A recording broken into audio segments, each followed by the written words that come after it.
note, though, John, people are feeling like they have a little bit more money. House prices are back up. Stock market's back up. A local economy is strong. Exactly. And it's, when feel like when things are maybe down, people are a little bit less apt to be thinking about their wills or their powers of attorney or where they're going to leave their money because they don't feel like they have as much. Exactly. And a lot of people that come to me are like, well, I don't have a whole lot, so do I really even have to worry about an estate plan or a will? Because if there isn't that much to pass on, why bother? But that's not necessarily the primary thing that you want to be thinking about, especially if you're a single parent or if you're a parent of young children. Actually, the more important thing than where you're going to leave everything is who's going to take care of your kids. And so, and that's a component that goes in your will that I think a lot of people maybe don't necessarily think about. And now that all the recession babies have been born. Right. So now so now I think people are thinking a little bit more about, they feel a little bit better in terms of the stock market's up and house prices are up, and that's good and whatnot. But there are other reasons to put together an estate plan, even if you don't have a tremendous amount of assets. And again, taking care of your kids is probably the primary one. So just to kind of step back for a second, with a will, as most people know, will's the document that you have in place to dispose of your stuff after you pass away. But it also... Or at least give it to the people you want, so it doesn't get disposed of. That's right. So most of the time, you're going to be giving your assets to a surviving spouse or to your children, or maybe you'll divide it up where you give something to one person and then leave the balance to a spouse or to your children and whatnot. But then again, as I mentioned, if you have minor children, the primary place to put in guardianship provisions and to make sure that you've selected the right person to continue to raise your children after you've passed away, that's where you would do it. And if you do it in your will and the person is able to actually take care of your kids, that selection will be honored, as opposed to if you just write it down someplace else and say, I would really like this person to take care of my child or my children. That's not necessarily going to be honored, but if it is in your will, it will be honored. And so that is a very important component to that. And, other things that people need to think about, particularly for single parents and whatnot, is, how do they want their kids to be taken care of? It's who are they going to leave their kids to? You think, first of all, there's going to be probably another parent out there, or maybe if there's been a divorce or something like that, that person would certainly be the first person who would take care of the kids. But then you need to think about, if they're not there, who would be taking care of the kids?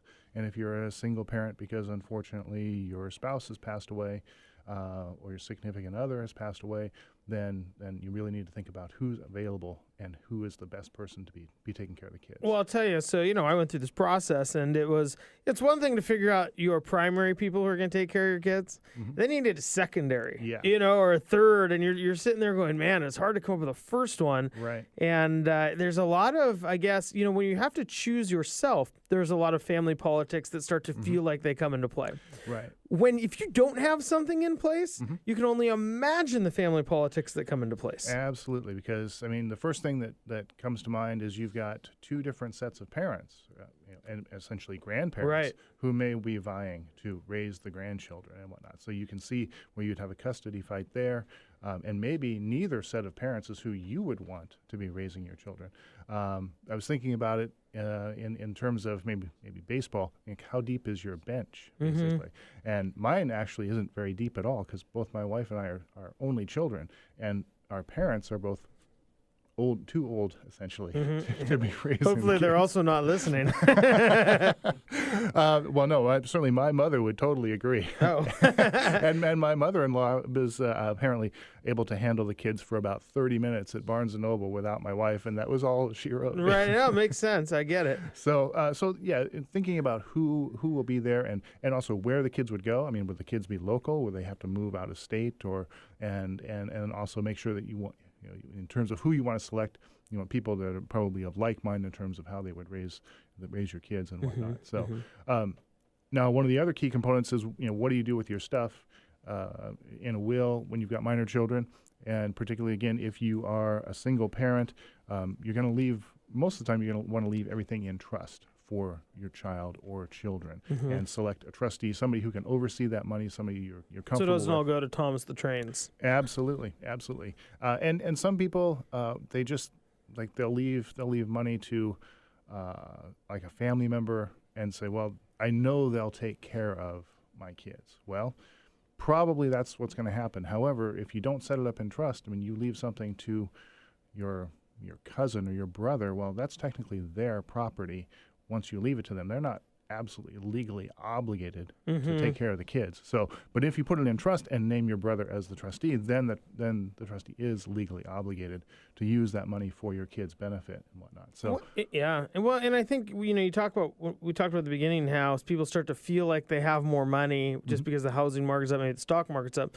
What a lot of people maybe don't remember is that, well, it might not be how much you have, but you may have a life insurance policy through work, you may have a second one, and now the stocks and bonds, maybe whatever you have, maybe doubles or triples or quadruples or 10 times as itself with a life insurance policy. And now all of a sudden you're talking about some pretty substantial amounts of money that, brother Johnny might want to take care of the kids, but all of a sudden taking care of the kids may mean a second home because he wants to go.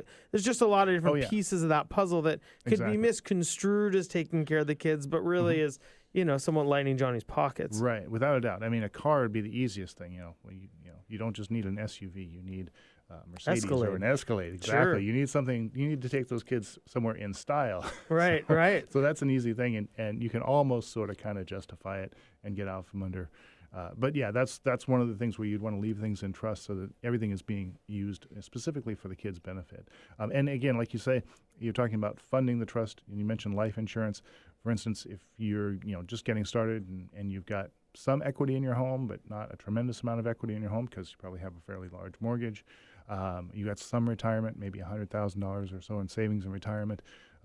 The two combined may not be enough to take care of your kids for 5 or 10 or 15 or 20 years or get them through college, which is what most people want to do.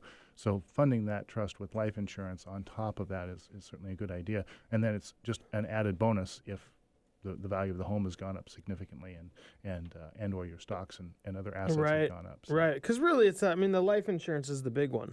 Exactly. That's the biggest and best way for most young people to go ahead and fund the trust and make sure their kids are taken care of. So. John Hugg is joining us. We just have about a minute left before we have to go to break, John.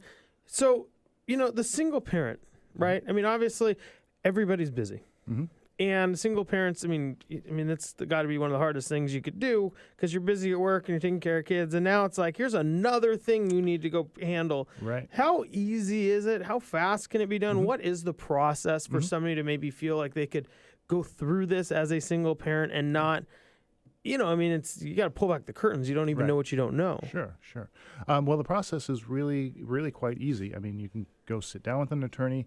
It doesn't take a tremendous amount of time. You collect a handful of basic information about the individual and the family and assets and liabilities and things like that, and get a general understanding of everything, which doesn't take a tremendous amount of time. Usually takes about an hour just sitting down and extracting all of the key pieces and whatnot, and then finding out what they want to do and who they want to be doing what, and then just writing it up. And generally it can be done within a couple weeks. So it's not a long 6-month process, as long as you have some idea of who you want to be doing. Sure, a lot things. of it is just internal thinking almost. And if you're a single parent, there's a lot less. I suppose there could be less back and forth on whose family, or there might be some people already who are kind of slated in place. Yeah, exactly. And some people are just natural selection. I mean, in terms of taking care of the kids, you're probably going to want somebody that is more your age, so a sibling or a close friend, as opposed to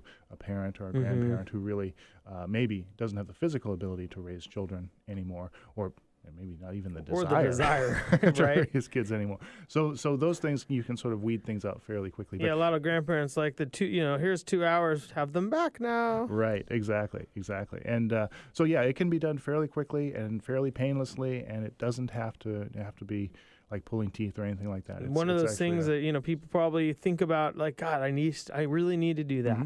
And I get a lot of people come in, they've been saying that, and like they put it off and put it off and put it off for years and everything, and then when we get done, and like, wow, that wasn't so bad at all, and it really isn't all that bad. Much easier than a lot of other things you can do.